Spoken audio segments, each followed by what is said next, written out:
सर्वमङ्गलमङ्गल्ये शिवे सर्वार्थसाधिके शरण्ये त्र्यम्बके देवी नारायणे नमोस्तुते।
யமதசமி திருநாளான இன்று நமது யமபுரியில் அதை மிக சிறப்பான நாளாக கொண்டாட இருக்கிறோம். அதற்கான ஏற்பாடுகள் அனைத்தும் சித்தமாக இருக்கிறது பிரபு. மிக்க மகிழ்ச்சி சித்திரகுப்தரே. அப்படி என்றால் நாட்டியம் துவங்கட்டும். ஆகட்டும் பிரபு.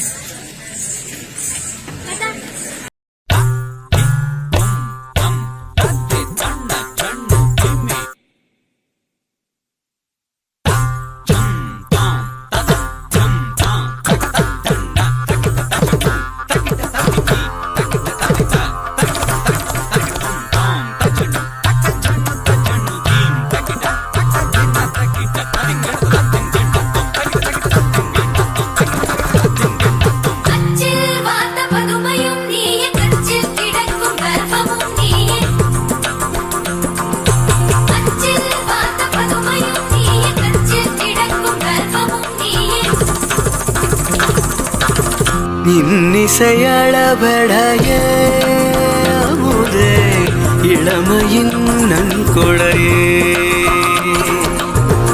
இன்னிசையளபடைய அமுதே இளமையின் நன்கொடையே. இருக்கையை விடுத்து இறக்கையும் சிலிர்த்து இருக்கையில் வாமுதே.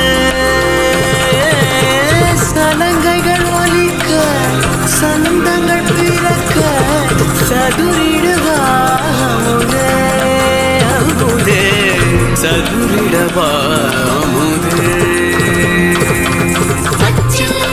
பதுமையும் நீயே மச்சில் கிழக்கும் கர்ப்பமும் நீயே. அச்சில் வாட்ட பதுமையும் நீயே கச்சில் கிழக்கும் கர்ப்பமும் நீயே.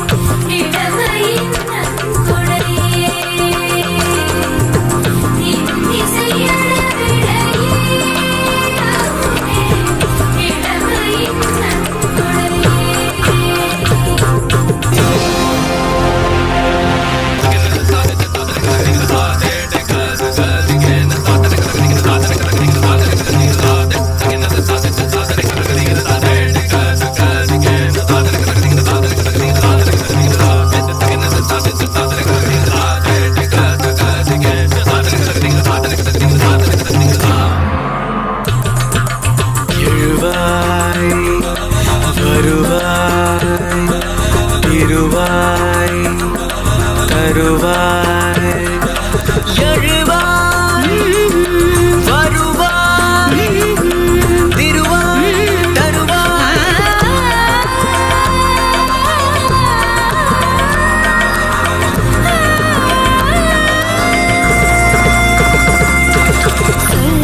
கல்லாயிருந்தேன் இசையாய் வந்தாய் கல்லாயிருந்தேன் ஒளியாய் வந்தாய் முகிலாயிருந்தேன் மழையாய்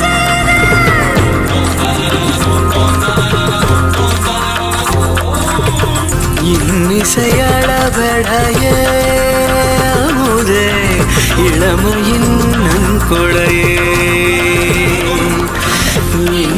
இன்னிசையளபடைய அமுதே இளமையின் நன்கொடையே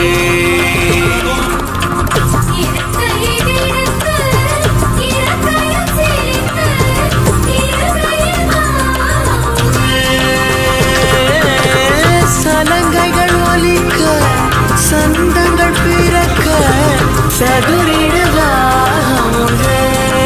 அமுதே சதுரிடவாமுதே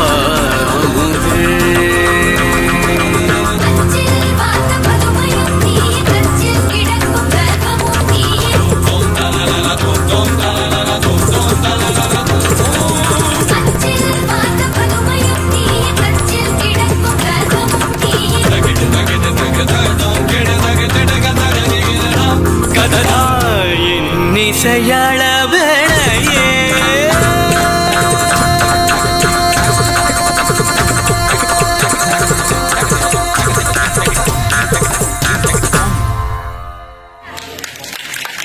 அருமை விகாரம் மங்களமண்டாரம் சித்திரகுப்தரை இந்த யமதசமி தினத்தால் அன்று இப்படி ஒரு நிகழ்ச்சியை நீங்கள் ஏற்பாடு செய்ததற்கு என்னுடைய மகிழ்ச்சியை தெரிவித்துக் கொள்கிறேன்.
வரவழைப்பிருக்கிறது அமிர்தா.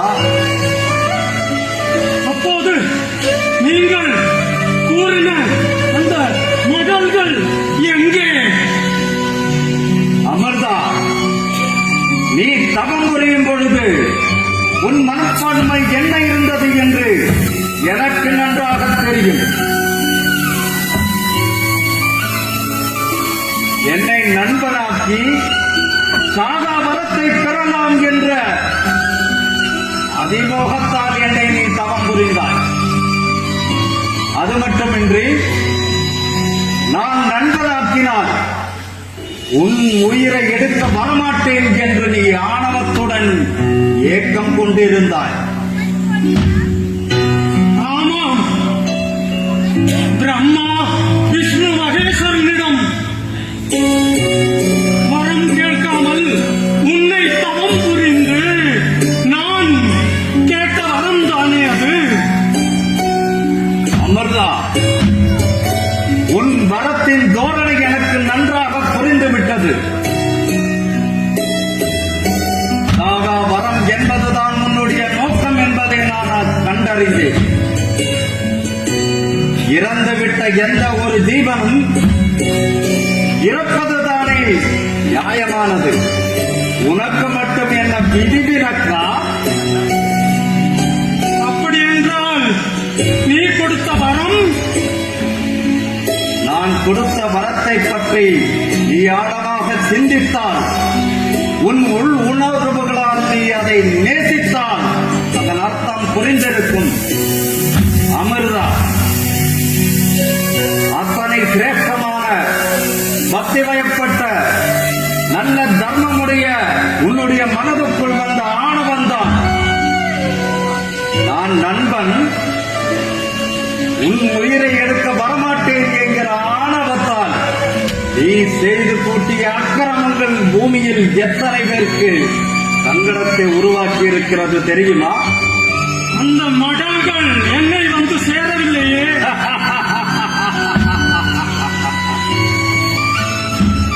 அமிர்தா, 4 மடல்கள் வரும் என்று நான் உனக்கு எச்சரித்தது என்னவென்று நான் சொல்கிறேன் கேள்.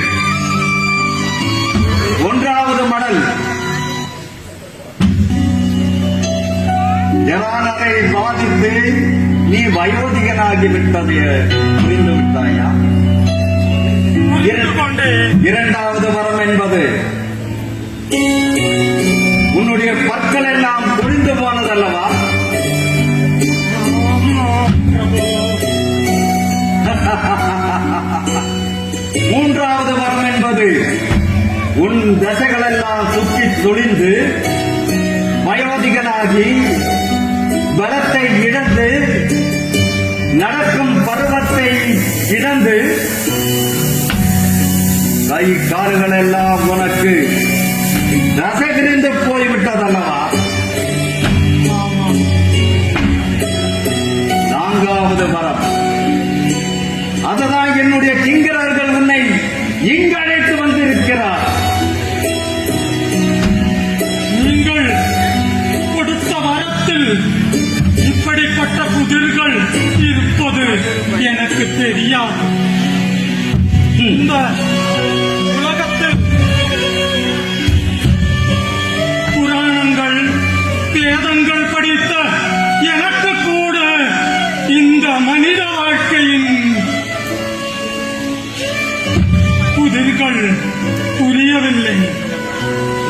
அப்படி என்றால் மனிதன் கஷ்டப்பட்டு இந்த உலகத்தில் சேர்த்த பொருட்கள் எல்லாம், பொருளாதாரம் எல்லாம் என்ன ஆகிறது? அமர்தா, அவை அனைத்தும் நீ இந்த பூவுலகில் வாழ்வதற்காக அமைத்தது மட்டுமே. அப்படி என்றால் அவனது மனைவி, பாசமுள்ள மக்கள், அவனது தாய் தந்தையர், அவனது நட்பு, உற்றார், உறவினார் எல்லோர் அதெல்லாம் என்ன ஆகிறது? அமர்தா, இதுதான் மாயை. இவ்வுலகில் எந்த ஒரு மானிடனும் பிறந்து வளர்ந்து வரும் பொழுது இந்த இயற்கை இவர்களுக்காக அமைத்திருக்கும் மாயைதான் உன்னுடைய நண்பர்களும் சுற்றமும் நட்பும்.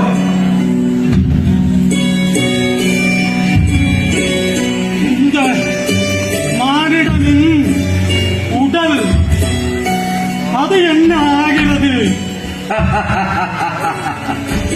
இந்த மானிட உடல் மாயையால் கலைக்கப்பட்டது. அது மண்ணுக்கு சொந்தம். அப்படி என்றால் அவன் இறக்கும் போது எதைத்தான் கொண்டு செல்ல முடியும்?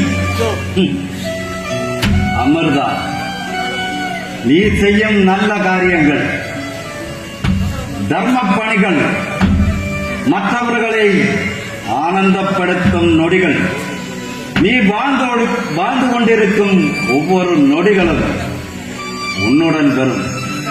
மட்டுமல்லாமல் நீ செய்த வினைகள், மற்றவர்களுக்கு செய்த துரோகங்கள், அதர்மத்தின் வழியில் நீ நடந்த பாதை, அவைகளில் நீ செய்த தீங்குகள் எல்லாம் உன்னுடன் வரும்.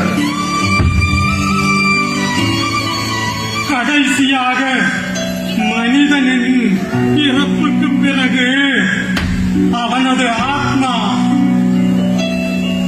அது என்ன ஆகிறது? அமிர்தா, ஒரு மனிதன் இறந்து சில நொடிகளுக்குள் நமது யமபுரிக்கு காற்று வேகமாக அந்த ஆத்மா வந்து சேர்ந்துவிடும். பிறகு 24 நாழிகைக்குள் அதே உயிர் எனது கிங்கரர்கள் இந்த பூவுலகில் அந்த இடத்தில் கொண்டு வந்து விடுவார்கள். அப்பொழுது என்ன நடக்கும் தெரியுமா? நீ சொன்னையே, இந்த உடல் அக்னியில் எரிந்து கொண்டிருப்பதை இந்த ஆத்மா பார்த்து கதறி அழும். பிறகு தன்னுடைய மனைவி, குழந்தைகள், குடும்பம் என்று அந்த வீட்டுக்குள் எல்லாம் ஓடி தன் சங்கடத்தை போதித்துக் கொண்டே இருக்கும். ஆனால் சாமானியமான மாநிலங்களின் கண்களுக்கு இந்த ஆத்மாவு மட்டும் தெரியாது. அமிர்தா, பிறகு என்ன நடக்கும் தெரியுமா? இந்த ஆத்மாவுக்கு ஒரு உயிர் வேண்டும், ஒரு உடல் வேண்டும் என்ற தருணத்தில் அவன் இறந்த ஒவ்வொரு நாளும் அவனுடைய மக்கள் போடும் பிண்டத்தால், 1வது நாள் போடும் பிண்டத்தால் அந்த ஆத்மாவுக்கு தலை வந்து விடுகிறது. 2வது நாள் போடும் பிண்டத்தால் கழுத்து உருவாகும். அப்படி 10 நாட்கள் போடும் பிண்டத்தால் இந்த ஆத்மாவுக்கு ஒரு உருவம் வந்துவிடும். அமிர்தா, 12வது நாள் என்னுடைய கிங்கரர்கள் பிறகும் அங்கு வருவார். பற்றற்ற மனதும் பந்தங்களில் இருந்து விடுவிக்க வேண்டும் என்ற நோக்கத்துடன், பாசத்துடன் பெறுவார்கள். அந்த ஆத்மாவை கட்டி இழுத்து என்னுடைய சபைக்கான யாத்திரை துவங்கிவிடும். 1 வருடம் நிறையும் பொழுது அந்த ஆத்மா என்னை வந்தடையும். அது வரும் வழியில் தான் நீ செய்யும் பாவ புண்ணிய கர்மங்களுக்கு எல்லாம் பதில் கிடைக்கிறது. அமிர்தா, இதுதான் மனித வாழ்க்கையின் ரகசியம். பிரபு,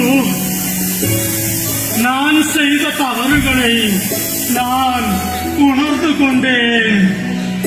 அமிர்தா, நீ நல்லவன்தான், பக்தி சிரத்தை உள்ளவன்தான்.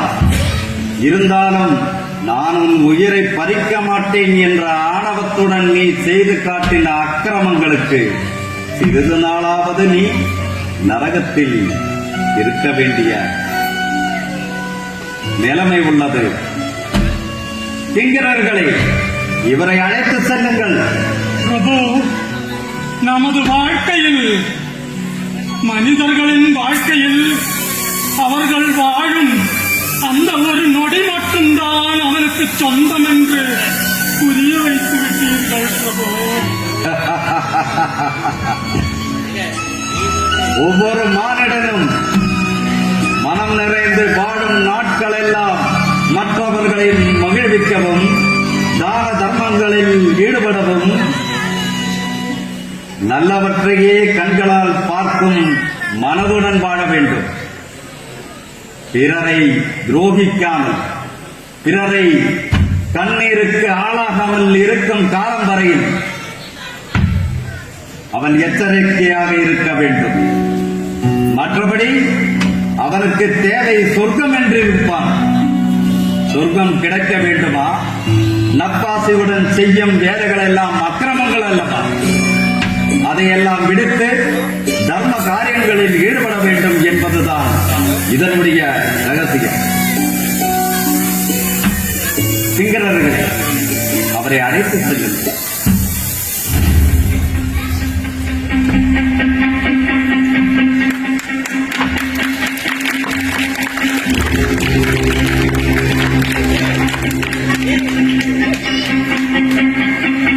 யுகங்களும் காலங்களும் கடந்து போனது. கலியுகம் வந்தது. பூமியில் மாநிலர்கள் மன்னம் அநியாயங்கள் தாண்டவமாடுகின்றன. இன்றைய யமபுரியில் நடப்பது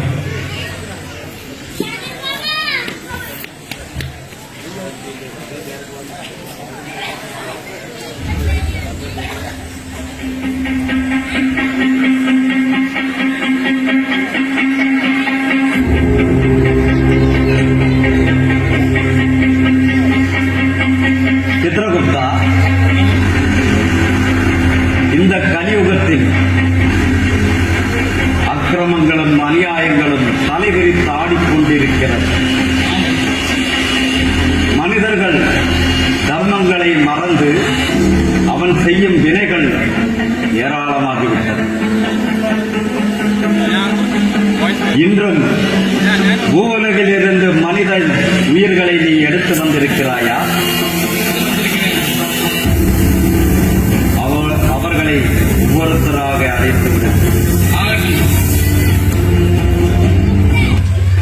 காசு பணம் கொட்டு மண்ணி மண்ணி காசு பணம் கொட்டு காசு பணம் கொட்டு மண்ணி மண்ணி காசு பணம் கொட்டு மண்ணி மண்ணி கொட்டை பிடிச்சி நைட்டுல பறக்க போற ஐட்டுல தலை காலு புரியல தலைக்கீழா நடக்குற காசு பணம் கொட்டு மண்ணி மண்ணி காசு நல்ல வாய சம்பாதி சித்ரகுப்தா, இந்த மனிதன் யார்? இவன் பெயர் நீற்றவற்று மிராஸ். அப்படி என்றால் இவன் செல்வத்தை மக்களிடம் கிள்ளி கொடுத்து அள்ளி எடுப்பவன். இராதகன். இவன் செல்வங்கள் பல குடும்பங்களுக்கு கொடுத்து அவர் நடுத்தெருவிற்கு வந்திருக்கிறார். அப்படியா? ஆமா. இவன் எப்படி இறந்தான்? இவன் அதிக வட்டிக்கு ஆசைப்பட்டு ஒருவரிடம் இருக்கும் செல்வத்தை எல்லாம் கொடுத்தான். அவன் இவனை ஏமாற்றி ஓடிவிட்டான். அந்த மன உளைச்சலில் இவன் மனமுடைந்து மண்டையை போட்டான். சரியாக சொன்னீர். ஆமாம், இந்த மனிதனை பார்க்கும் பொழுது 7 அடி 7 அங்குலம் இருப்பவன் போல் இருக்கிறதே. நமது கிங்கரர்கள் மிகவும் சிரமப்பட்டுக் கொண்டு வந்திருக்கிறார்கள். அந்த மாநிலங்கள் பூலோகத்திலிருந்து விட்டு வரும்போது மிகவும் கடுமையாக புரிந்து கொண்டேன். ஆமாம் சித்ரகுப்தா, இந்த மானிடன் வந்ததிலிருந்து என்னுடைய ஆடை ஆபரணங்களிலேயே உன்னிப்பாக கவனித்துக் கொண்டிருக்கிறானே, என்ன காரணம்? தங்களை விட அதிகமாக ஆபரணம் அணிந்திருக்கும் ஆணவத்தில் பார்க்கிறான். ஓ, அப்படியா மனிதா? இல்லை பிரபு, அறிந்திருக்கும் ஆபரணங்கள் எல்லாம் சொக்கத்தந்தாரான ஓஹோ, சித்ரகுப்தா, உனக்கு ஏன் இந்த ஐயம்? இல்லை, நீங்கள் அறிந்திருக்கும் ஆபரணங்கள் எல்லாம் பூலோகத்தில் சென்று விற்று பணமாக்கினால் வட்டியும் கிடைக்கும், குட்டியும் கிடைக்கும். இவன் நம்மையே அடக்கம் வைத்து விடுவான் போல இருக்கிறது. இவன் வட்டி குட்டி என்று நம்மை ஜட்டியோடு நிப்பாட்டி விடுவான் போல் இருக்கிறது. சித்திரகுப்தா, உள்ளாடை இவனுக்கு தக்க தண்டனை கொடுக்க வேண்டும். என்ன மாதிரியான தண்டனை இவருக்கு கொடுக்கலாம்? கனகபீனம் என்கிற நரகத்தில் கொண்டு போய் போடலாம். கனகபீனம்? அப்படி ஒரு தண்டனை நான் கேட்டதே இல்லையே பிரபு.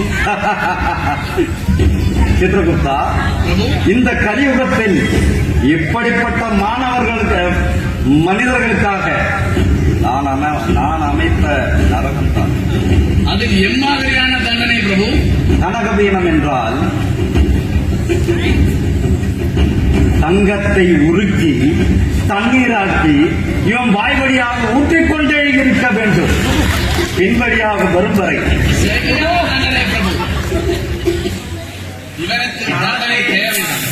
அது மட்டுமின்றி இவனுடைய எல்லா சொத்து வகைகளும் செல்வங்கள் அனைத்தையுமே பூரோக மனிதர்களுக்கு அனைவருக்கும் தர்மம் செய்து விடும். இல்லை, என்னுடைய சொத்தெல்லாம் லாக்கரில் இருக்கிறது.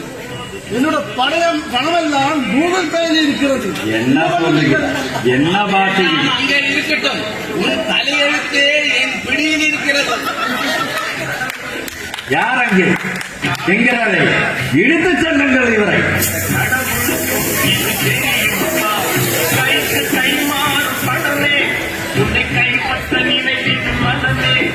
சித்திரகுப்தா, இந்த கலியுகத்தில் மிக விசித்திரமான மனிதர்கள் ஆமாம் பிரபு. வருபவர்கள் எல்லாம் நமக்கு வேலை அதிகமாக்கிக் கொண்டே இருக்கிறார்கள். ஆமாம், பார்ப்போம். அடுத்த மானிடனை அழைத்து விடுங்கள். நல்ல தம்பி, நல்ல தம்பி, நல்ல தம்பி. நல்ல தம்பி, பேர் கேட்கவே இன்பமாக இருக்கிறது. அவருக்கு நல்லவரா? ஆம் பிரபு, வந்தால் உங்களுக்கு தெரியும். பார்ப்போம்.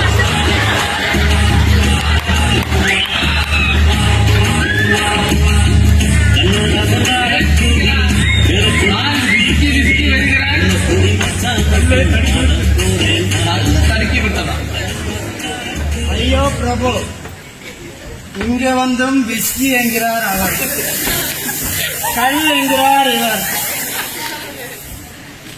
என்னது பிரபு இது? இதெல்லாம் உன் மன பிராந்தி மானிடா. ஐயோ, திரும்ப பிராண்டியா? என்ன பிரபு, நன்றாக இருக்கிறீர்களா? நம்மையே நன்றாக இருக்கிறார்களா என்று கேட்கிறான் பாருங்கள். என்ன ஒரு ஆணவம்! பிரபு, இந்த உலகத்தில் மது கிடைக்கும் என்று கேள்விப்பட்டேன். கொஞ்சம் கிடைக்குமா? சித்திரகுப்தா, குறைவானத்தை இவன் கேட்கிறான். என்ன தேவலோகத்து சுரவானத்தையே இங்கு வந்து கேட்கிறார். ஆமாம் ஆமாம் இவன் பயங்கர குடிகாரன். ஆமாம். குடியை கெடுப்பவன் கூட. பிரபு, கியூ நிற்காமல் கோட்டர் கிடைப்பது என்றால் மிக சிறப்பல்லவா? அப்படிப்பட்ட விஷயங்கள் எல்லாம் இங்கு நடப்பதில்லை. இது எப்படிப்பட்ட இடம் என்று சித்திரகுப்தன் கூறுவார். உனக்கு என்ன தேவை இங்கு? அதை முதலில் கூறு. பிரபு, பூலோகத்தில் குடிப்பது என்றால் மிக சிரமமான விஷயம். அப்படியா? உங்களுக்கு தெரியுமா? சொல். முதலில் நண்பர்களை சேர்க்க வேண்டும். ஓஹோ. அதன் பிறகு அவர் பக்கம் இருந்து ஷேர் வாங்க வேண்டும். மிக எளிமையும் கிடைக்க வேண்டியதாக. பிறகு இங்கிருந்து சென்று கியூவை பார்த்தால் 7 மைல் தூரத்தில் நிற்கும். அதிலிருந்து நின்று வாங்கி வந்தால் உடனே அடிக்க முடியுமா? ஏன்? போலீஸ் பயம், இந்த ஊர் மக்கள் பயம். இவரை எல்லாம் பார்க்காமல் ஒளிந்து அடிப்பது என்பது மிக சிரமமான காரியம். அப்படி அடித்துக் கொண்டிருக்கும் போது இந்த 2 இந்தியர்கள் தூக்கி வந்துவிட்டார். நீங்கள் எனக்கு ஒரு 10 நிமிடம் கொடுங்கள். உடனே சென்று அடித்து விட்டு இங்கேயே வந்து பிரபு, குடும்பத்தை பிரிந்து வந்த துயரம் கூட இல்லாமல் மதுவை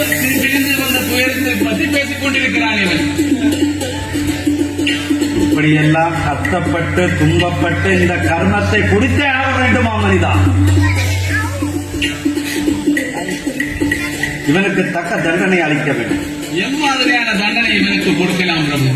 யோசிக்க. பிரபு, எனக்கு ஒரு கோரிக்கை. சொல். உங்கள் அந்த சைடுல நிற்பதற்கு யாரும் இல்லை. எனக்கு அந்த வேலையை கொடுத்துருக்கேன். ஓ, இவன் வேற வாய்ப்பு கேட்கிறான். ஏதோ சொன்னீர்களே குறைவானமா, அது ஒரு கட்டியையும் போட்டு இந்த மாதிரி ஏதோ ஒரு கட்டையும் கொடுத்துருவேன். அதையும் பத்தையும் கொடுத்து நின்று விடுவேன். புத்திசாலியான மனிதர். ஆமா பிரபு, அப்படி செய்வீர்கள் ஆனால் அவர் ஓலைச்சுவடியே தேவையில்லை. பிறகு பிரபு, எனக்கு இந்த ஊர்ல எல்லா குடிகாரப்பட்டு இருந்தது எல்லாம் இட்லி சட்னியானது. நீங்க சொன்னீங்கன்னா டெய்லி ஒவ்வொருத்தரையா தூக்கிட்டு வந்துடுறேன். உங்கள் வேலை சிரமம், அவருக்கும் வேலை வேண்டாம். நமது என்னுடைய வேலையில் திங்கிறவர்கள் வேலையில் இல்லாமல் செய்து விடுவான் போலிருக்கிறது இவன். எச்சரிக்கை வேண்டும் சித்ரகுப்தா. என்னுடைய தொழிலே போய்விடும் போலிருக்கிறது. ஆமா பிரபு, பார்த்து பண்ணி விடுங்கள். ஏதாவது இது பார்த்து பண்ணுவதற்கு எதுவும் இல்லை. உனக்கு நீச்சல் தெரியுமா? நன்றாக தெரியும். எங்களுக்கு எல்லோருக்கும் நன்றாக நீச்சல் தெரியும். காமிக்க வேண்டுமா? எப்பே காமிக்கிறேன். தண்ணியே தேவையில்லை. காமிக்கிறேன். பார்க்கலாம்.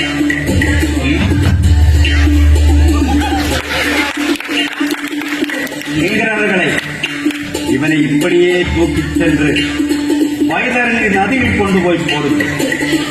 அங்கு அட்டையும் புழுவும் பூச்சிகளும் மல விசர்ஜனங்கள் எல்லாம் நிறைந்தது. யோஜனை தூரமாக இருக்கும் அந்த கடலை தாண்டி வருவதற்கு இவன் பல ஜென்மங்கள் ஆகிவிடும். இழுத்து செல்லுங்கள் அவனை. முகத்தை ஞாபகம் வைத்துக் கொள்ளுங்கள். தண்டனை காலம் முடிந்ததாவது அந்த வேலை இழுத்து செல்லுங்கள். மறந்து விடாதீர்கள். அவன் முகத்தை மறுபடி வந்துவிட போகிறான். அவர்களுக்கு வேலை இல்லாமல் ஆகிவிடும்.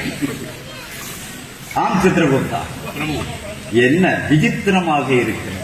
ஆமாம் இனி அடுத்த மாநில நீங்க அடை பார்க்கலாம். மன்மதராசா, மன்மதராசா, மன்மதராசா.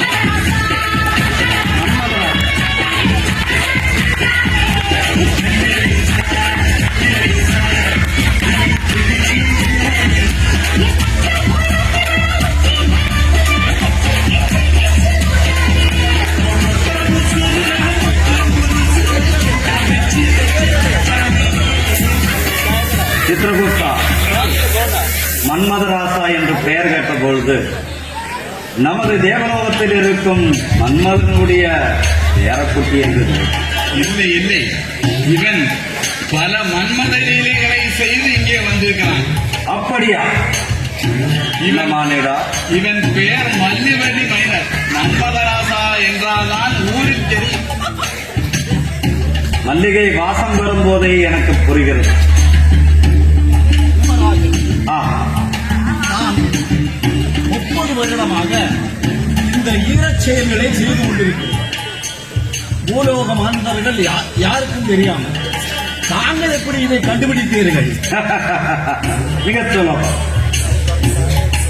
பூலோகத்தில் இருக்கும் அனைத்து மானிடர்களையும் தோளில் அமர்ந்து கொண்டு நமது சித்திரகுப்தன் உங்களுடைய விதிகளை வரைந்து கொண்டே இருப்பார்.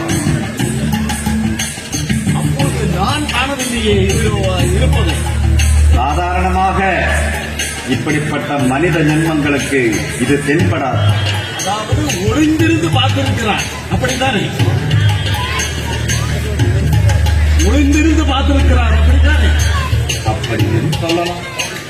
அதாவது பூலோகத்தில் ஒளிந்திருந்து பார்ப்பது, ஒளிக்காமலா வைப்பது, இதெல்லாம் குற்றகரமானது. அதாவது பூலோகத்தில் ஐபிசி செக்ஷன் படி உங்களை முட்டிக்கு முட்டி தட்டி உள்ளே வைத்து விடுவார். சித்திரகுப்தா, நமக்கே தண்டனை வாங்கி கொடுப்பான் போல இருக்கிறது. ஆம் பிரபு, இவன் நம்மிடம் தண்டனை பெற வந்திருக்கிறானா, நாம் அவனிடம் சென்றிருக்கிறோமா தண்டனைக்கு? என்ன மாநிலம் வந்ததிலிருந்து இந்த இடமெல்லாம் இனிப்பாக கவனித்துக் கொண்டிருப்பதை நான் அறிந்தேன். மாதர்கள் இங்கே இருப்பார்களே, அதை கவனித்தேன். மானிடா, நீ வந்திருப்பது இந்திரலோகத்திற்கல்ல, யமலோகத்திற்கு. அப்படியா? விறகடுப்பும் எண்ணெய் சட்டியும் மட்டும்தான் இருக்கிறது. அப்படியா? அவர்கள் இல்லை. அப்படியா? இவனுக்கு தக்க தண்டனை அளிக்க வேண்டும். என் மாதிரியான தண்டனை இவருக்கு கொடுக்கலாம் பிரபு. இவருக்கு தகுந்த தண்டனை என்னவென்றால், திளைக்கும் எண்ணெயில் இவனை போட்டு வறுத்தெடுக்க வேண்டும். சரியான தண்டனை பிரபு. கொடுமை கொடுமை என்று கோவிலுக்கு சென்றால் அங்கு 2 கொடுமைகள் தலைவிரித்தாடுகிறார். அப்படி என்றால் அதாவது பூலோகத்தில் என் தொழிலே எண்ணெய் சட்டியும் கைவிட்டார்கள். இங்கு வந்து அந்த வேலையை கொடுக்கிறீர்களே. பூலோகத்தில் நீ எண்ணெய் சட்டியில் கையை ஆடினா, இங்கு உன்னையே விட்டு ஆட்டுவார்கள். அப்படி ஒன்று இருக்கிறதா? ஆமா. சிங்கரர்களை இவரை இழுத்துச் செல்லுங்கள். இருங்க, இருங்க, இருங்க, இருங்க. யமதேவனே, சொல்லுங்க. அதாவது 4 பெண்மணிகளை அனுப்புங்கள். சிங்கரரை இவரை தூக்கிச் செல்லுங்கள்.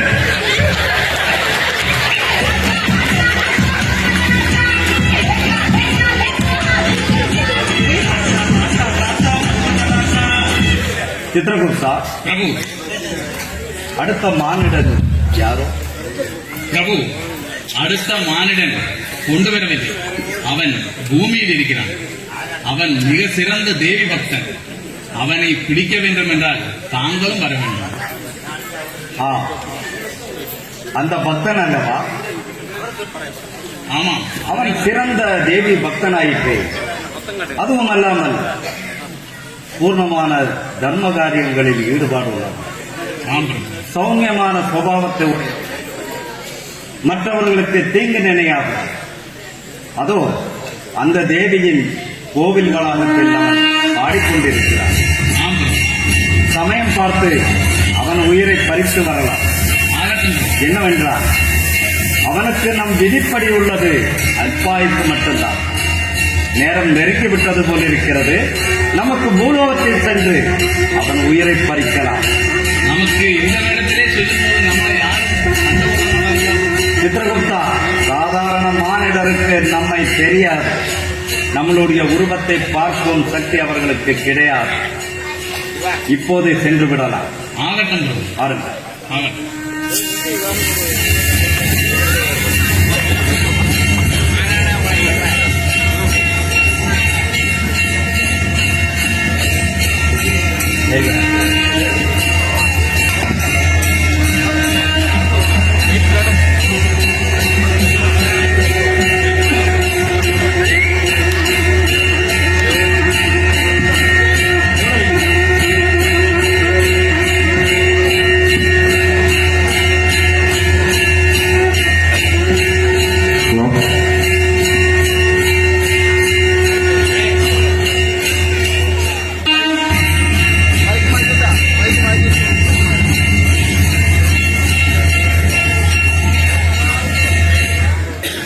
எனையாளும் மீனாட்சி ஜெயம் யாவும் தருபவள் நீ.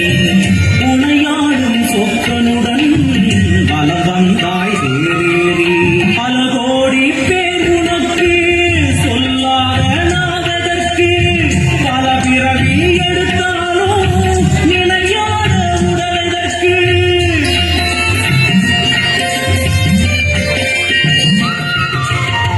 பல கோடி பேர் உனக்கு சொல்லாத நாவதற்கு பல பிறவி எடுத்தாலும் நினையாத உடலதற்கு. அம்மாவும் பார்வைப்பட்டால் நடந்திடும் அதிசயங்கள். நடப்பவை யாவும் முந்தன் விளையாடல்கள். அம்மாவும் பார்வைப்பட்டால் நடந்திடும் அதிசயங்கள். நடப்பவை யாவும் முந்தன் விளையாடல்கள். தேவ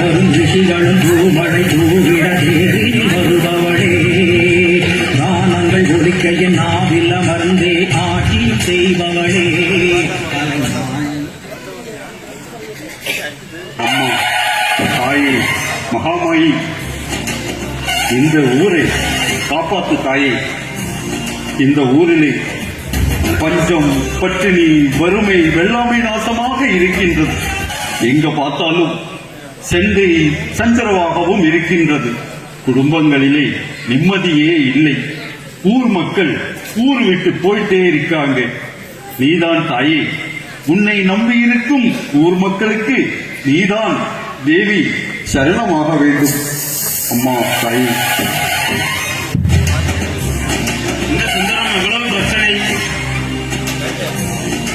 சாமி, நீங்க இந்த ஊருக்கு புதுசு. இந்த ஊர்ல ராமையான ஒருத்தர் இருந்தாருங்க. அவர் இருக்கும் பொழுது இந்த கோவில்ல திருவிழாவும் கும்பாபிஷேகமும் ரொம்ப சீரும் சிறப்பாக நடந்து கொண்டிருந்தது. ஆனால் இப்பொழுது அவருடைய 2 மனைவியோட பசங்களை கௌரவ பிரச்சனையாய் மாறி குடும்ப சண்டையாய் மாறிவிட்டது.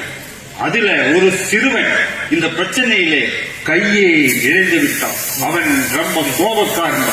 அந்த பிரச்சனையில இந்த கோவில்ல திருவிழாவும் கும்பாபிஷேகமும் தடைப்பட்டு உள்ளேன் ஐயா. அதை பத்தி தான் நான் அம்மா கிட்ட பேசிட்டு இருக்கேன். திருவிழா நல்லபடியா நடக்கட்டும். சரி சாமி. விளையாட்டுவதற்கு நேரமாயிருக்கு.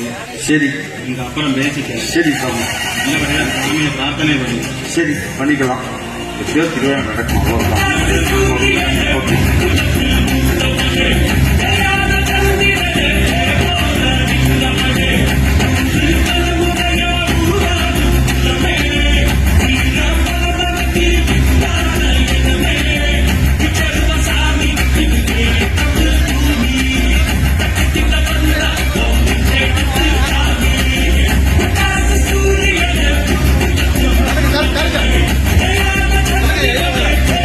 பெரிய வர்றாரு.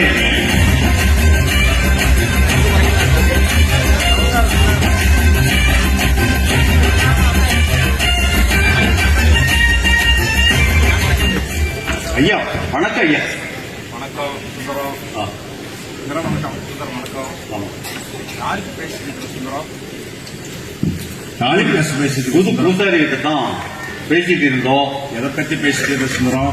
உங்க அப்பாவுக்கு தான் பேசிட்டு இருந்தோம். உங்க அப்பா இருக்கும்பொழுது இந்த கோவில்ல திருவிழாவும் கும்பாபிஷேகமும் நல்லபடியா நடந்தது ஐயா.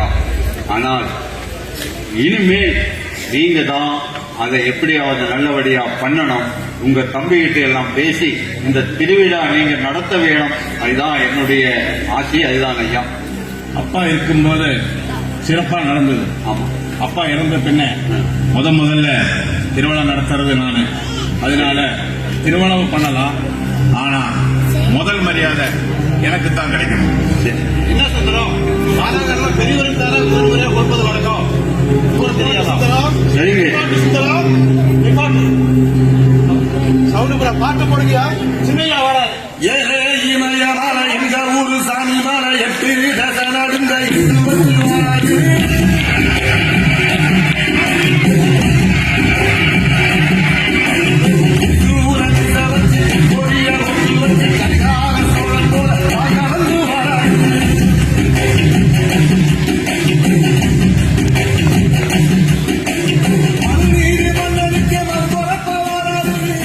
இல்லையா? வணக்கம்.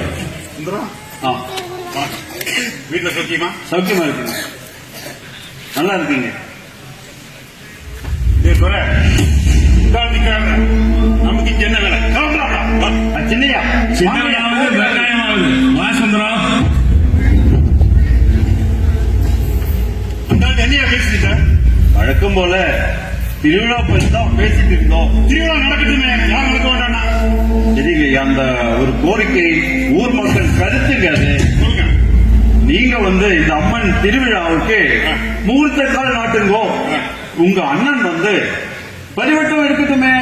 அண்ணனாவது ஆண்டவனாவது ஒரு கல்யாண விழா இருந்தா நான் மாப்பிள்ளையா இருக்கணும். ஒரு பொதுக்கூட்டம் நடந்தா நான் தலைவனா இருக்கணும். ஊர் திருவிழாண்டு வந்துட்டா முதல் மரியாதை அத்துமீறி பேசுறேன். என்னையா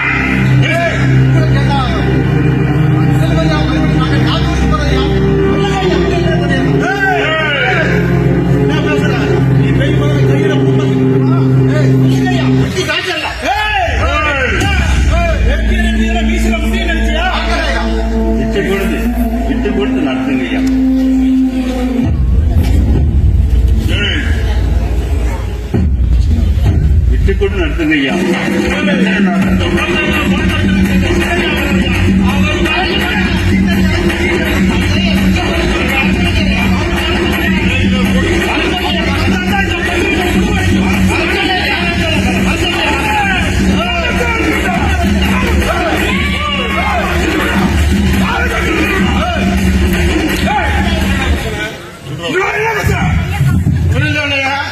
பெரியய்யாவுக்கு தான் முதல் மரியாதையும் பரிவட்டமும், நம்ம சின்னையாவுக்கு ஒண்ணும் இல்லை. அந்த பிரச்சனை திருவிழா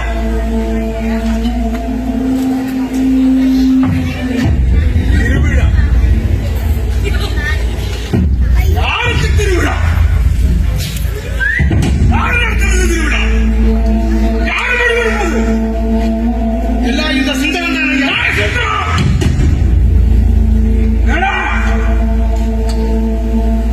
ரொம்ப ஓவரா போயிட்டு இருக்காரு.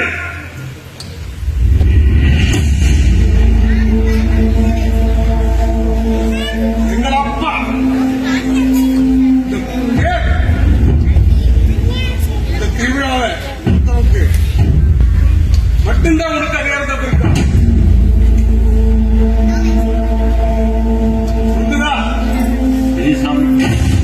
முடிவெடுக்க வேண்டிய நாங்கள் என் நண்பனுக்கு நீ செய்த துரோகத்துக்கு உன்னை கையோட விட்டு வச்சது தப்பா போச்சு. கைவாட போட்டு உன் நண்பனின் தலைவர்கள் என் தம்பியோட கை பார்க்கும் போது என் மேல நெருப்பா இல்லையா? அது உனக்கு புரியாது.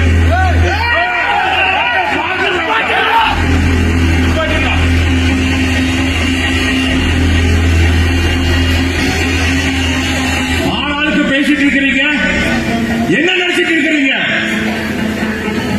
உன் தம்பிக்கு கை போனது உனக்கு புரியல, நீ இங்க வந்து மேடையில வந்து பேசிட்டு இருக்கிறியா? எனக்குள்ளேயும் ஒரு எரிமலை எரிச்சுக்கிட்டு இருக்குது. அந்த நெருப்பு உங்களை ஒவ்வொருத்தரையும் காட்டினா நீங்க தாங்க மாட்டீங்க. இந்த திருவிழா எப்படி நடத்தணும் எனக்கு தெரியும். சுந்தரம் ஐயா, நீ அதுக்கான ஏற்பாடுகளை பண்ண. பயப்படாத, இவர்களை பார்த்து இதை நான் பார்த்துக்கிறேன். கடைசியாக ஒன்று சொல்லிக்கிறேன், கோபத்தில் எடுக்கிற முடிவு தோல்விக்கானது. அதுவே நிதானத்தில் எடுக்கிற முடிவு வெற்றிக்கான வழி. இது எனக்கு எங்க அப்பா சொல்லி கொடுத்த பாடம். கோபமா நிதானமா, வெற்றியா தோல்வியா? வெற்றிக்காக நான் எதையும் நிதானமா யோசிப்பேன்.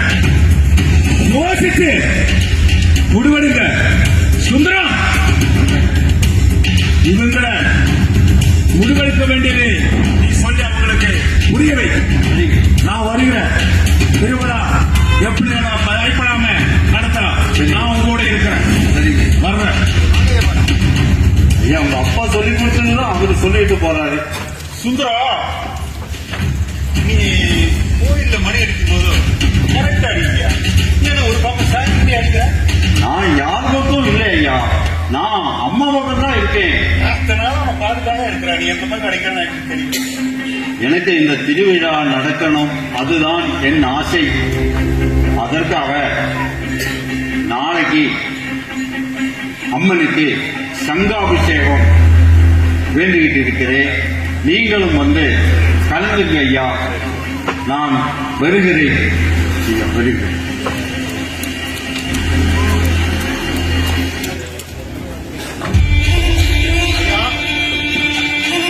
அவரை போக்க பார்த்தீங்கன்னா சுந்தரத்தோட பெரிவாக்கும் ஐயாவோட பெருநன்மையை பார்க்கும்போது முதல் மதிவாதியும் பரிவட்டமும் அவைய கொண்டு போயிருவாங்க போட்டுருக்குது. அப்படி மட்டும் நடந்துருச்சுன்னா நீங்க தலையில முண்டை போட்டுட்டு தான். என்ன சொல்ற? இந்த பேச்சு வீராப்பெல்லாம் எங்கிட்ட காட்டாங்க, மண்டகிட்ட காட்டுங்க.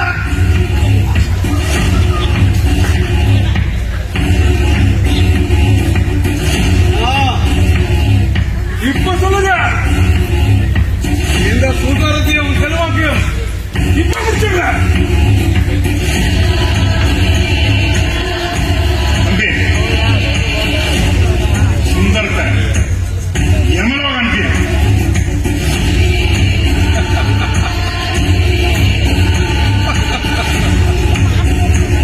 முடிந்தால் சங்காபிஷேகம். அந்த சங்கிலை நெஞ்சை கலக்கி விடுகிறேன். சங்கிலிய சங்கில் இருக்க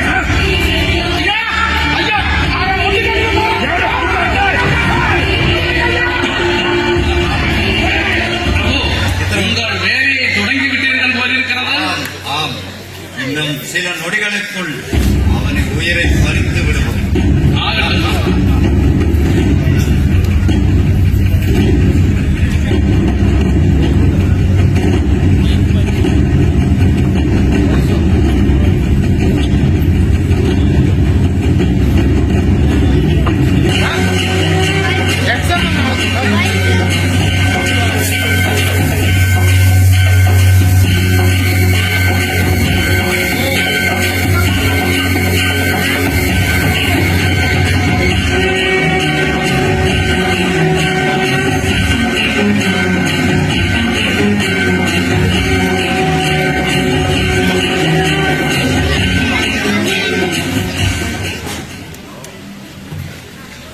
சுந்தரா இதோ பண்ணலாம்.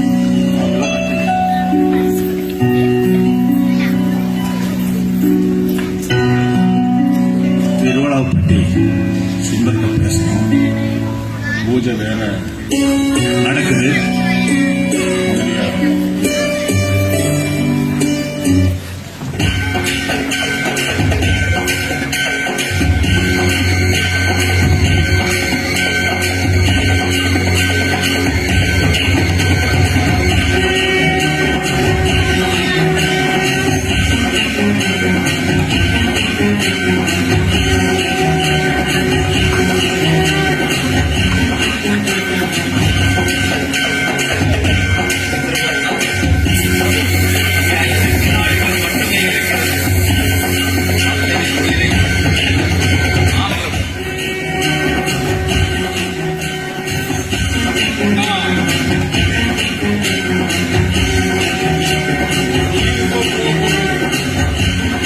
நாம் பார்த்து ரசிப்போம்.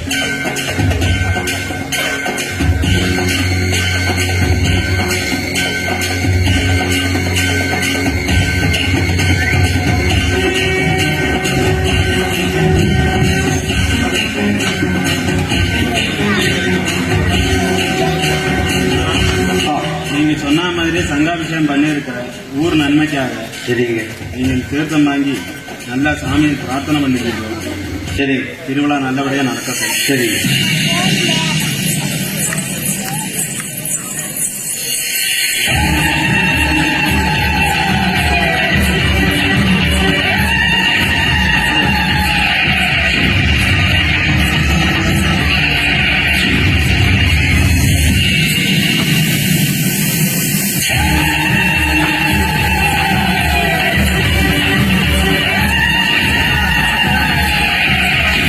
இங்க என்ன நடந்தது ஒண்ணுமே புரியவில்லையே. அபசகனம் ஆயிடுச்சு.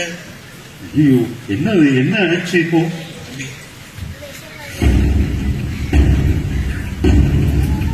ஐயா ஐயா, என்ன தம்பி, ஏதாவது அசம்பாவிதம் நடந்து போச்சா? சங்கு ஒரு அம்மா வந்து கட்டி விட்டு போயிடுச்சு. ஐயோ, நான் எனக்கு சாமி தீர்த்தம் கொடுக்கும் பொழுது ஒரு அம்மா வந்து இந்த தீர்த்தத்தை கட்டி விட்டேனே. யார் அந்த அம்மா?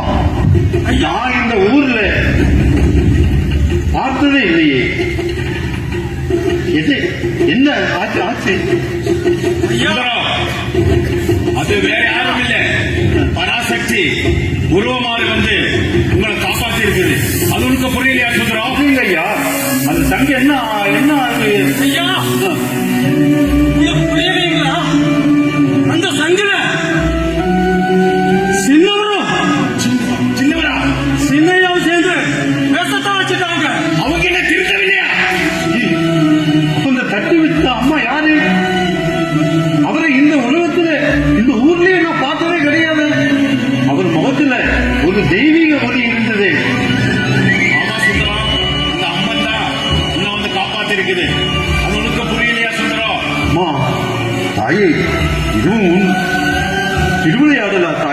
என் உயிர் காப்பாற்றி விட்டாய் தாயே. இது உன் திருவிளையாடலா அம்மா?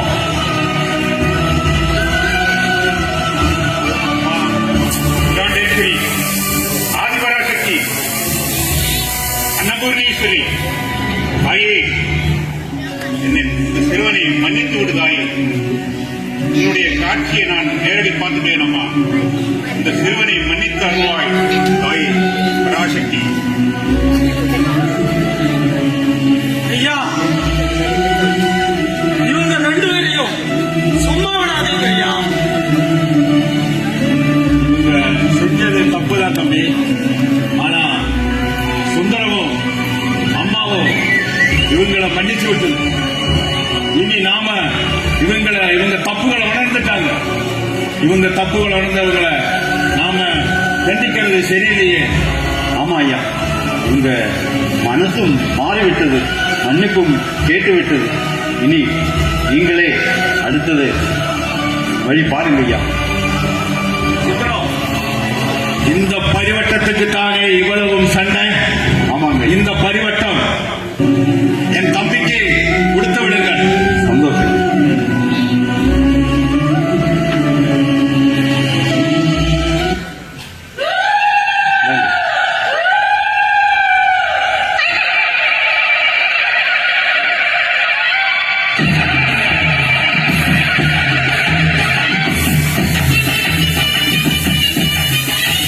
அண்ணா, நீ என்னைக்கு அண்ணனா ஏத்துக்கிட்டீங்களோ அன்னைக்கே இந்த பிடிவாத தம்பி செத்துட்டாங்க.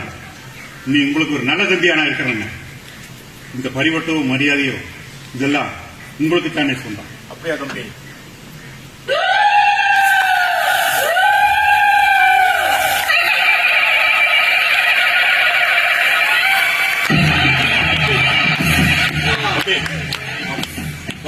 என் கோபம் என் விவேகத்தை மறுத்து விட்டது.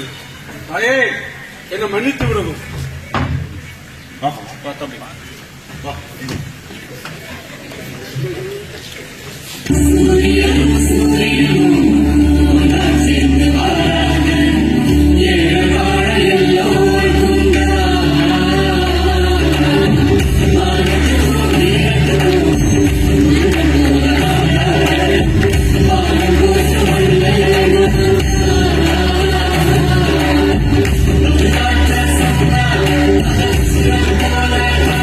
ஐயா, இந்த உலகத்துல அக்கிரமம் என்பதற்கு என்றைக்குமே வெற்றி கிடையாது என்று நிரூபித்து விட்டீர்கள் ஐயா. ஆமா, அம்மாவின் திருவிளையாடலால இந்த ஊர்ல திருவிழாவே நடக்கும்படி செய்துட்டார். அது மட்டுமல்ல, பிரிந்து போன அந்த குடும்பத்தையும் ஒன்னாவே சேர்த்தின காட்சியும் நம்ம பார்த்தீங்க. இனிமே நமக்கு இந்த ஊர்ல திருவிழா நடத்த வேண்டிய வேலைகள் நிறைய இருக்கின்றது. அதனால தாயே, நான் அந்த வேலையை பண்ணுவதற்காக போகிறேன் தாயே. வாங்க ஐயா, நமக்கு அந்த வேலைகள் இருக்கு, பார்க்கலாம்.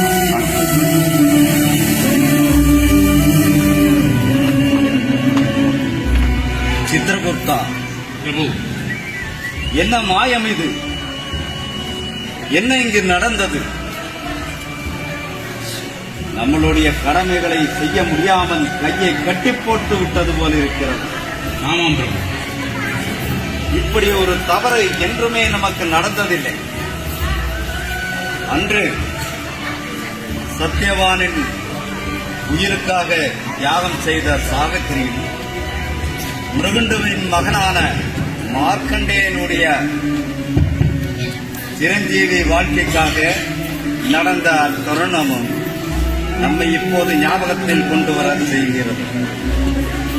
இன்று இந்த பக்தனின் அல்பாயுசை நடக்காமல் போய்விட்டதே, இவன் உயிரை நாம் எடுக்க முடியாமல் போய்விட்டதே, மிகுந்த சிந்தையாகிவிட்டது. இனி என்ன செய்வது?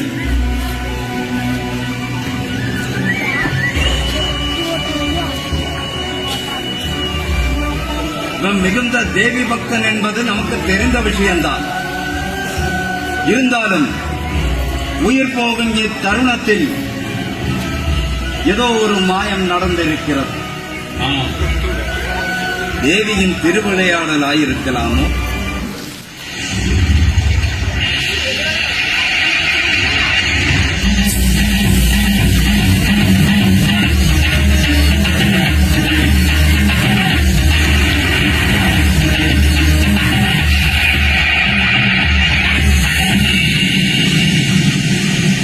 யமதர்மராஜா, சிந்தியை விடுத்து கலியுகத்தில் என்னுடைய இந்த பக்தன் என் மீது கொண்ட அதீதமான பக்தியும் தான தர்மங்களின் சிறந்தவனும் கருணை உள்ளத்தோடு கள்ளம் கபடம் இல்லாமல் எவருக்கும் எந்த துரோகமும் நினையாது அனைவரிடமும் அன்பாய் பழகுவதும் உலகத்தில் சிறந்த பக்தனாய் விளங்கும் இவர் அபிஷேகத்தில் சிறந்த சிங்காபிஷேகத்தை ஊர் நலனுக்காக செய்தார். இத்தகைய பெரும் தன்மையுடைய பக்தனுக்கு உன் விதியின்படி அல்பாயுசு என்றாலும் நற்செயல்களால் விளங்கும் பக்தனுக்கு தீர்காயுசினை நான் வரமாய் அளிக்கிறேன்.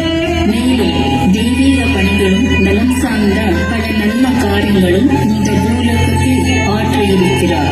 எனவே யமதர்மராஜா, சித்திரகுப்தா, தற்போது யமபுரிக்கு செல்லுங்கள். மங்களம் உண்டாகும்.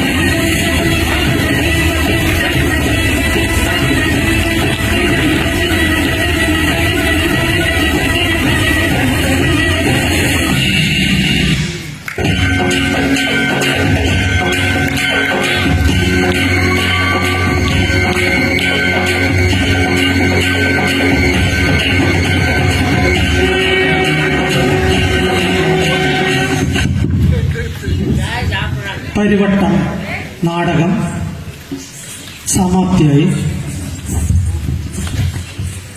ഇതിലെ അഭിനയിച്ച കലാകാരന്മാരെയും ഇതിന് പിന്നിൽ പ്രവർത്തിച്ച എല്ലാ കലാകാരന്മാരെയും നിങ്ങൾക്കെല്ലാവർക്കും അറിയാമെങ്കിലും ഒന്നുകൂടെ പരിചയപ്പെടുത്തുന്നു. ഈ പരിപാടി ഇവിടെ ഇത്ര നേരം ക്ഷമയോടുകൂടി ഇരുന്ന് കണ്ട ആസ്വദിച്ച എല്ലാ കലാസ്നേഹികളെയും ഭക്തജനങ്ങളെയും നന്ദി രേഖപ്പെടുത്തിക്കൊള്ളുന്നു.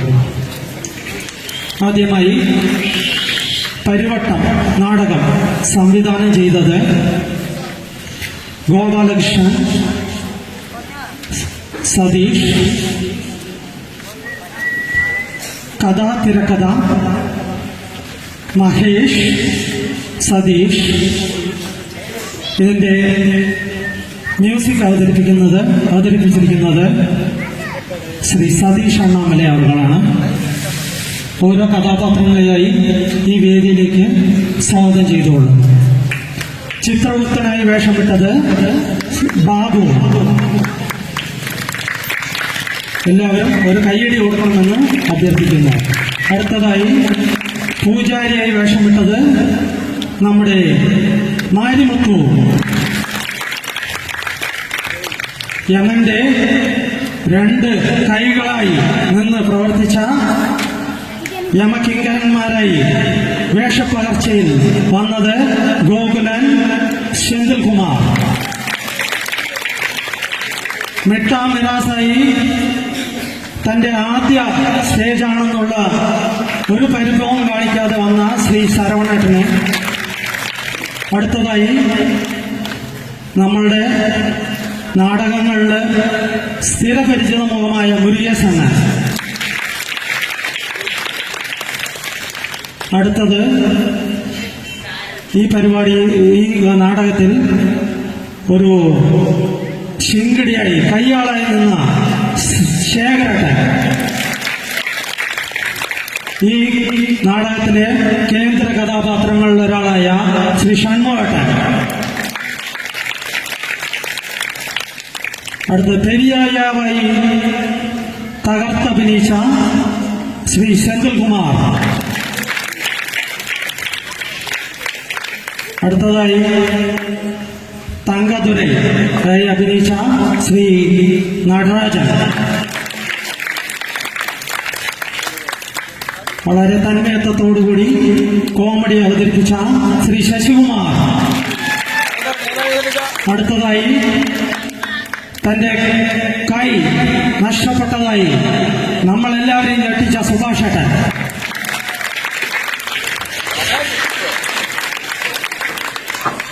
ഈ പരിപാടിയിൽ ദേവിയായി അഭിനയിച്ച, പരാശക്തിയായി അഭിനയിച്ച ശ്രീമതി വീണ ഗോപാൽ. അടുത്തതായി ഈ നാടകത്തിന്റെ ജീവനാടി എന്ന് പറയാവുന്ന സംഗീതം നിർവഹിച്ചത് ശ്രീ സതീഷ് അണ്ണാമല അവർക്കാണ്. അദ്ദേഹത്തെ സ്വാഗതം ചെയ്യുന്നു. അടുത്തതായി ഈ നാടകത്തിന്റെ എല്ലാം എന്ന ഒറ്റ വാക്കിൽ ഒതുക്കാനാണ് ഞാൻ ആഗ്രഹിക്കുന്നത്. ശ്രീ ഗോപാലകൃഷ്ണൻ അവർകൾ യമധർമ്മരായി വേഷമിട്ട്, കൂടാതെ ഈ കോസ്റ്റ്യൂമുകളെല്ലാം തന്നെ നമ്മൾക്ക് ഇത്രയും ഭംഗിയോടുകൂടി നമ്മൾക്ക് എല്ലാവർക്കും അണിയിച്ച് ഒരുക്കുന്നതിന് ഗോപാലേട്ടന്റെ പ്രയത്നം വളരെ ശ്ലാഘനീയമാണ്. അടുത്തതായി നമ്മൾക്ക് നൃത്തം, ആ സദസ്സിൽ നൃത്തം അവതരിപ്പിച്ച ശ്രീമതി കുമാരി ലാവണ്യ. അടുത്തതായി ഇവിടെ ഈ ദേവിയായി മനുഷ്യരൂപത്തിൽ ഇവിടെ അവതരിപ്പിച്ച് ശ്രീമതി ജ്യോതി ഗുരുവായൂരപ്പൻ അവരുടെ. അടുത്തതായി നമ്മൾക്ക് ഇങ്ങനെയൊരു അവസരം വളരെ നല്ല രീതിയിൽ ഒരുക്കി തന്ന ദേവസ്വം ബോർഡിന് പ്രത്യേകം നന്ദി അറിയിക്കുന്നു. കൂടാതെ ദേവസ്വം ബോർഡിന് വേണ്ടി ശ്രീമതി ഗണേശേട്ടൻ അവരുടെ വേദിയിലേക്ക് ക്ഷണിക്കുന്നു. ഇവിടെ കൂടാതെ എക്സിക്യൂട്ടീവ് ഓഫീസർ ഉണ്ടോയെന്ന് എനിക്കറിയില്ല. അദ്ദേഹം വളരെ നമുക്ക് എല്ലാം കൊണ്ടും നല്ല പിന്തുണയാണ് നൽകിയത് നമ്മുടെ പരിപാടിക്ക്. അപ്പോൾ അദ്ദേഹത്തെയും നന്ദി രേഖപ്പെടുത്തുന്നു. കൂടാതെ ഇവിടെ ശബ്ദവും വെളിച്ചവും നൽകി നമുക്ക് വളരെയധികം പ്രോത്സാഹനം തന്ന ശ്രീ സെന്തിൽ ആൻഡ് ടീമിന് പ്രത്യേകം ഒരു നന്ദി രേഖപ്പെടുത്തിക്കൊള്ളുന്നു.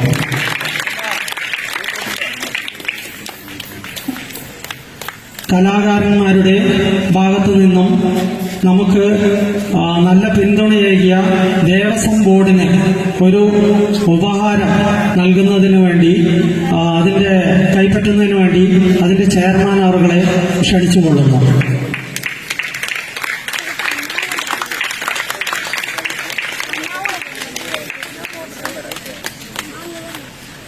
അദ്ദേഹത്തെ നമ്മുടെ നാടത്തെ പറ്റിയും അതേപോലെ തന്നെ രണ്ട് വാക്ക് സംസാരിക്കുന്നതിന് അദ്ദേഹത്തെ. ബഹുമാനപ്പെട്ട കുടുംബിലെ കലാകാരന്മാർ അവതരിപ്പിച്ച ഈ ഒരു നാടകം അതിഗംഭീരമായിരുന്നു. ഞാനൊരു പഴയ കലാകാരനാണ്, നിങ്ങൾക്ക് എല്ലാവർക്കും അറിയാം. ഞാനും മുരുകേശൻ 1300 സ്റ്റേജുകൾ അഭിനയിച്ചിട്ടുണ്ട്. ഞാൻ മഹാഭാരതത്തിൽ ശ്രീകൃഷ്ണനായും രാമായണത്തിൽ ലക്ഷ്മണനായും വേദി അഭിനയിച്ച ഒരു കലാകാരൻ കൂടിയാണ്. ഞാൻ ഈ നാടകം തുടക്കം മുതൽ അവസാനം വരെ വീക്ഷിച്ചുകൊണ്ടിരുന്നു. അതിഗംഭീരമായ പ്രകടനമാണ് ഇന്ന് ഓരോ കലാകാരന്മാരും ഇവിടെ അവതരിപ്പിച്ചത് എന്നതിൽ എനിക്ക് വളരെ സന്തോഷം തോന്നുന്നു. ഭാവിയിൽ നമുക്ക് ഇതിനു മുമ്പിൽ അവതരിപ്പിച്ച ഒരു ഗാനമേള ഒഴിവാക്കിക്കൊണ്ട് പൂർണ്ണമായും ഇതിന്റെ മുൻകാലങ്ങളിൽ നടന്നതുപോലെ വെളുക്കുന്നത് വരെ ഒരു അതിഗംഭീരമായ നാടകം നമുക്കിവിടെ അവതരിപ്പിക്കാൻ കഴിയും എന്നതിന്റെ ഉത്തമ ഉദാഹരണമാണ് ഇന്ന് ഈ നടന്ന നാടകം. അടുത്ത വർഷം നമുക്ക് അതിനുള്ള ഒരു വേദി ഒരുക്കാമെന്നും അതിനുവേണ്ട പിന്തുണ ഒരു കലാകാരൻ എന്നുള്ള നിലയിൽ നിങ്ങൾക്ക് ഏവർക്കും ഉണ്ടാകുമെന്ന് മാത്രം പറഞ്ഞുകൊണ്ട് എന്നെ വാക്കുകൾ നിർത്തുന്നു. നന്ദി, നമസ്കാരം. എല്ലാ ഭക്തജനങ്ങൾക്കും കലാസ്നേഹികൾക്കും ഒരിക്കൽ കൂടി ഞങ്ങളുടെ இது தானா சேர்ந்த கூட்டம். இந்த கூட்டத்தோட வகையாக ஒரு நன்றியை தெரிவித்துக் கொள்கிறோம். நன்றி, வணக்கம்.